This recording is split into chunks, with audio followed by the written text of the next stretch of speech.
రైతులు ఆశపడి కాంగ్రెస్ పార్టీకి ఓటేస్తే గోసపడి పరిస్థితి వచ్చిందని బీఆర్ఎస్ నేత రాకేష్ రెడ్డి మండిపడ్డారు. తినే కంచంలో మన్ను పోసుకున్నామని అన్నదాతలు ఆందోళన చెందుతున్నారని పేర్కొన్నారు.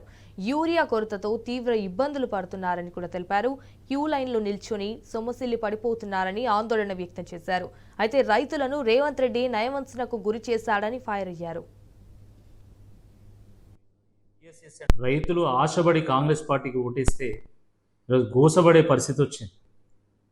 తినే కంచంలో మన్ను పోసుకున్నట్టే.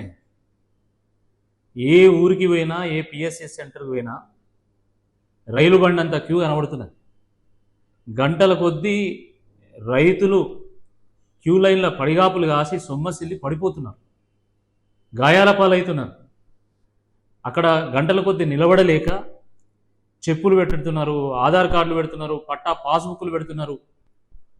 ఈ ఫోటోలు వీడియోలన్నీ సోషల్ మీడియాలో వైరల్ అవుతుంటే ఇవి ఏఐ జనరేటెడ్ ఫోటోలని, ఏఐ జనరేటెడ్ వీడియోలని, వాళ్ళు రైతులే కాదని ఈరోజు కాంగ్రెస్ పార్టీ నాయకులు, మంత్రులు ఈరోజు రైతులను అవమానిస్తున్నారు.